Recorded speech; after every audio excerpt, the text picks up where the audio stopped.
we have three players. We both have three players, maybe we have more, with the most to gain during this coming postseason. As the guest, I'm going to let you start. From all 16 teams we can pick from, right? Yes, shockingly. All right, number one player with most to gain in the 2025 NBA This is just playoffs. an order. You're giving me the order. I just want you to give me the three. You don't have to be in order. You want the three now? No. I'm just saying it doesn't have to come in importance of that's which fine. one. But I'm giving you okay. the first one that I have. All right. Mr. Kawhi Leonard. Ooh. And here's why. Kawhi has been so freaking good, and it's been under the radar. I don't know that nationally people have paid attention to just how good he has been offensively. Yeah. I would not say, particularly for most of the year, for as good as the Clippers have been this year defensively, I would not say Kawhi has looked like himself. He has been offensively the last, 2 weeks, month, really, really good. Last month and a half, he's been really good. Since he started playing, just more and not taking the breaks. Yes. My thing with Kawhi is not whether he plays good or he plays bad. It's that he plays. Kawhi needs to flip the narrative about him. And this is not an accusation of not legitimate injuries, not having legitimate concerns. It just simply comes down to him not missing a single playoff game. No matter how many games the Clippers play, whether it's 1 series, 2 series, 3 series, or if they go to the NBA Finals, there cannot be a question of whether he is available on a night-in, night-out basis. Because if he is available, the Clippers outside of Oklahoma City are as dangerous as any team in the Western Conference. He needs to play basketball. That is a very strong statement from you, Jared. I like that. I like Kawhi as playoff Terminator. Last year, he wasn't available to play. We remember the ACL and everything else that came out. It's been such a long time since we've seen a healthy and not hobbled Kawhi Leonard, not dragging the leg, not playing every other day. That is a great, great point. I have no counter to that because Kawhi, combined with playoff coach Ty Lue, would scare the living hell out of me if I'm the Denver Nuggets right now. I'm 100% with you. Here's one of my guys. I'm going to see where you go with me on this one. One, Anthony Edwards, as far as having a lot to gain. Nobody is picking the Minnesota Timberwolves over the Lakers. You've got Ant-Man on one side. You got Luka on the other side. You got Julius Randle on one side. You got LeBron. It is going to be incumbent on Anthony Edwards to take that next step. And by next step, I mean literally carrying this team on his back in a way that, quite frankly, he did in helping carry them to the Western Conference Finals. It's just going to be a much different look. We remember what he did, Jared, in that first round against Phoenix last year, where, once again, hey, I'm young and I'm putting these old-ass dudes out. He did that against Phoenix. He impressed with just how mature his game was. I'm with you. If you can put out LeBron and the Lakers in a way, and that's a series that I'll be on, at least I'll be starting on, if that happens, you got to look at Anthony Edwards in a completely different light. And it's not just because the Lakers are the Lakers, but it's you keep slaying these giants. You keep slaying down these old dudes. So that's where I am with. That's one of my top guys. Oh, I think you're absolutely right. And let's remember, too, whatever you think of the Timberwolves, you have to acknowledge and admit that they're different than they were last year. Of course. And different in a way of they had a serious weapon as the number 2 offensive option in Karl Anthony Towns. They have different options now. And again, it comes at you in different ways with Randall and Reed coming off the bench and what else they can do with Nikola Alexander Walker and some of these other guys, some of these other weapons. But the bottom line is Anthony Edwards has to stay true to who he is. And he obviously he will. There's no doubt that he's going to... They're going to live or die with the ball in his hands, and that's fine. But will he operate the same way, shooting the three as much as he has? Will he be able to be as aggressive and as dominant with the defense keyed on him? My question with that is, the Lakers are tailor-made in a way because you don't have bigs at the rim that can stop Ant. Ant has to almost resist the urge to take the open threes, even though he's shooting 40%, which is a crazy, crazy good number for someone who takes the threes at the volume that he takes them. He almost has to ignore the percentages and attack the rim because there's going to be nobody there. Like, that's the thing for me. Vinny, not only is there nobody at the rim, there's nobody on the perimeter to stop him. Like, who are the Lakers going to put? And the Lakers are a team. Listen, I'm not an X's and O's expert by any means, but some of the players that I talk to, former players, you talk about the Lakers switching defense and they're going to go really small.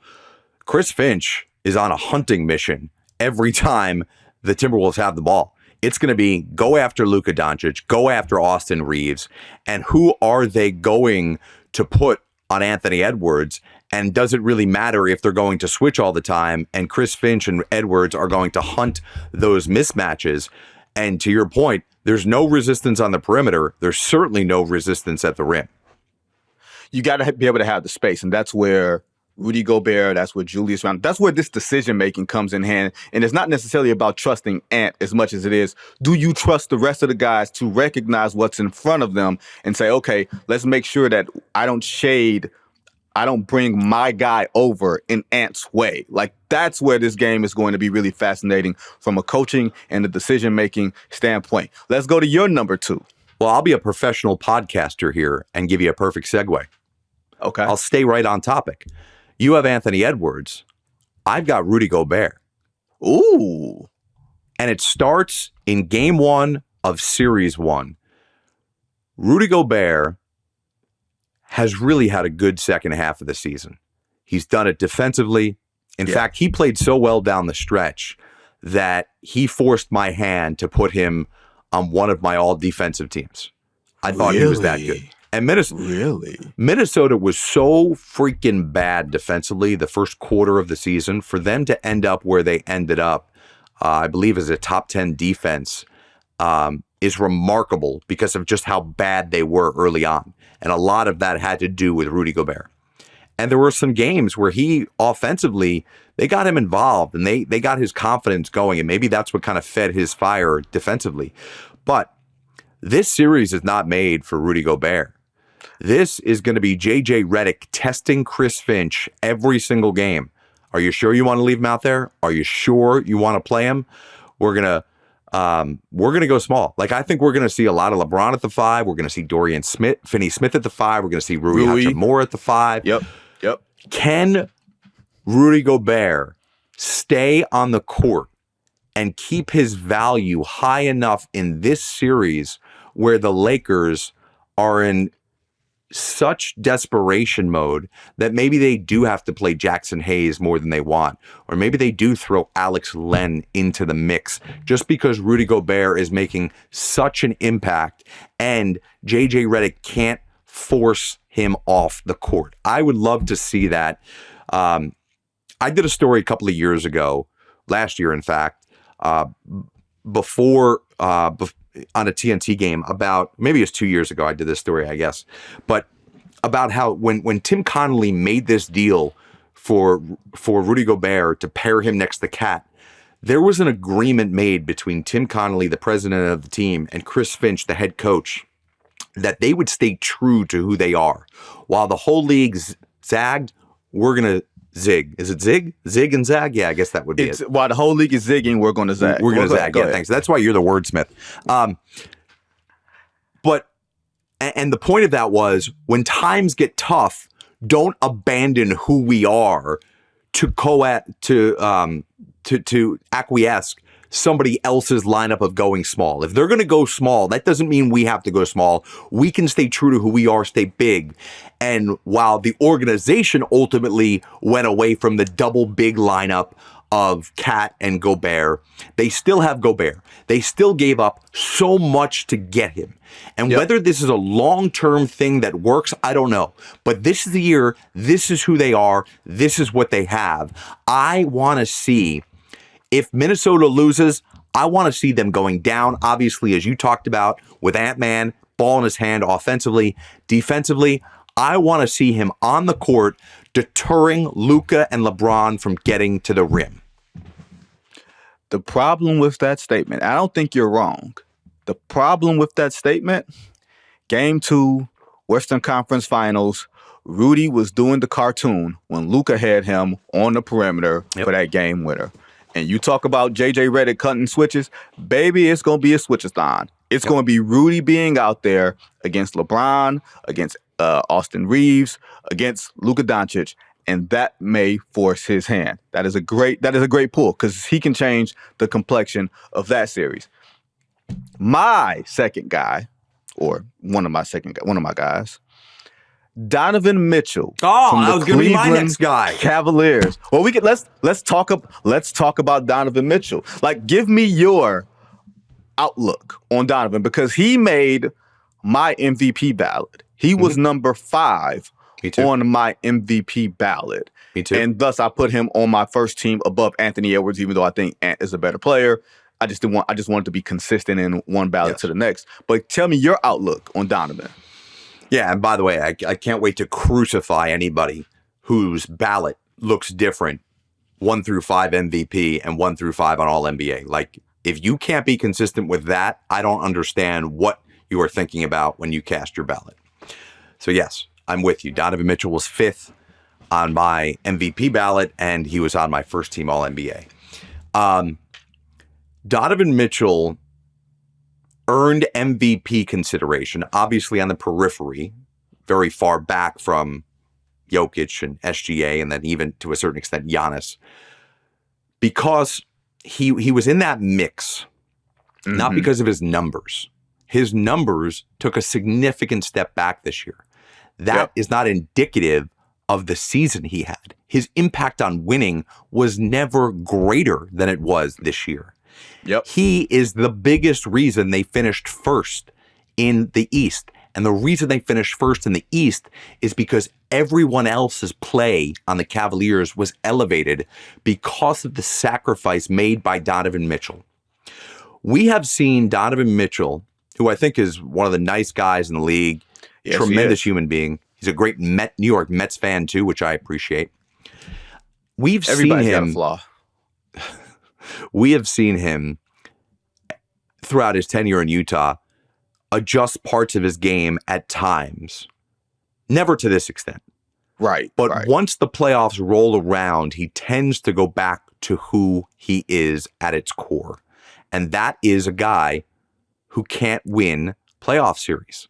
The way he played this year in the regular season, there's a reason why you build habits. It's so they can translate to the playoffs. If he plays like the Utah Jazz Donovan Mitchell, they're not going anywhere. He plays like the 2024, 2025 Donovan Mitchell in the regular season, a guy who's hovering around 20 shots a game, not a guy who's taking 25 shots a game. This team has a chance to go to the NBA Finals. Might I slightly disagree with you? Slightly. I think there are players who have to suppress their games for various stretches or even entire seasons. And then you get to the playoffs and there's a cap and there's a limit on how well you as a unit can play because the scouting gets so advanced. You know each other, what everybody runs by the time game 4 of a playoff series. There's nothing new. It comes down to individual excellence, individual execution. So at some point, he's going to have to pull out that Superman cape and say, you know what, guys, give me the ball and get out the way. Not saying you do that for whole games. Maybe it requires that, Jared. But I do think he's going to have to break out of the shell of team first guy because the playoffs are made for stars to be stars, Jared Greenberg. This is what you're missing. I'm not saying go into full ball hog mode, but I'm saying you cannot fully just submerge yourself into what the team is doing. What you're saying, we have seen time and time again from him in the playoffs. Cleveland, small sample size. Obviously, Utah, a little bit of a bigger sample size. It's never worked when he goes into that mode in the postseason. He is a phenomenal basketball player. He is a borderline superstar in this league. He is not a guy that is going to win a series by himself. They were He may not great. have to win a series by himself. He may have to win 2 games by himself. Think about it. Listen, he's had some phenomenal moments this year, but the reason why they won some of those games in clutch play this year, in clutch time, was Darius Garland. I agree. And then Darius Garland didn't have a very good year. No, he had a great year. No, Darius Garland had a great year. You're insane. Darius Garland had a great year. Like Take a look at the last couple months of Darius Garland and tell me he had a great year. Once again, he had a great year. Part of the reason, Jared, that Donovan powered down was so that Garland could step forward a little bit more. And I think it's those 2 things work together in concert. And I think your point about Utah is well taken. I think this is a much better constructed team, that he doesn't have to do it for whole stretches of playoff series, and that when he does do it, it's going to be as needed and not necessarily because these are his impulses. We're not going to argue about this because I'm right. Now, I have a plethora of guys for my number 3. So we can take him and dissect which one you want to talk about, right? I have Shai Gilgeous-Alexander, I have Nikola Jokic, and I have Jayson Tatum, all for completely different reasons. You tell me where you want to go. You pick any, because I've got a totally different guy for my number 3, which I'm stunned is not on your list. So Probably you pick, not. There can only be 3. Everybody got somebody different in their top 5, right? I would say the guy. So just quickly, a couple of thoughts. Sure, go ahead. Tatum won a championship. I know that people are looking for him to do the Steph Curry thing and eventually win a Finals MVP and be the hero of the springtime in the NBA. But to me, I don't think Tatum has anything to prove in my mind. That's not my this isn't proof. This is gain. It's the gain, right? Jokic, it's the gain. Jokic, I think, fair or not fair, I think Jokic is going to have plenty of excuses in this postseason. Yeah, if he drags this Denver team to the NBA Finals with what's gone on in the front office and on the bench, and quite frankly the roster, then yeah, I get that status. In my mind, Jokic is already borderlining on a top 15 player all time, right? Like the stuff he's there. done. No, he's there. Right. No, I'm with you. So, I'm with you on that. For me, I think the guy of that group that you mentioned that has the most to gain is Shai Gilgeous-Alexander, who I think probably ultimately, this does not say who I voted for, but I'm guessing that Shai Gilgeous-Alexander is going to win MVP. And I think there are doubters out there about him. And while the MVP award is a regular season award, what this postseason can do for him individually is almost validate that award and take him coming into next season and the rest of his career on a pedestal and a different class of NBA superstar. And that's the reason why. And I will say this. He doesn't have as much to lose because as great as Oklahoma City's record is, I think there are, like you said, still people who don't believe. Secondarily, I look at their roster, I look at Jalen Williams, and I'm not questioning. I have the question of, is he going to be the guy that can give you 30 in a playoff game? Right. Because if he's not, you're putting all of the offensive responsibility on Shai Gilgeous-Alexander to create for everybody. And every championship team needs a second guy. Yeah. And if there is no second guy and they get bounced in the second round or they get bounced in the conference finals, he's not going to catch hell for it. It's going to be Oklahoma City. Oh, they're the cute and cuddly team that's got all the picks and all the players and all the picks and everything going forward. He's not going to catch hell. For Jayson Tatum, my point is this, because you said what I felt about Jokic. For Jayson Tatum, this was my point. I look at every champion that's tried to repeat over the past 6 or 7 years. Giannis couldn't repeat. Steph couldn't repeat. Jokic couldn't repeat. LeBron couldn't repeat. If Jayson Tatum is the best player on a repeat team in this NBA, it'll be time to have conversations that we never really thought we would have Jayson Tatum in historically. Not about winning finals MVP or about the Olympics or any other dumb stuff, but just historically. Yeah. Whoa, this guy in the age of parity, he's the guy in the middle of it all. We would have to have different conversations about Jayson Tatum, and that's why I sit on it. That's why I think he has a lot more to gain than you might think.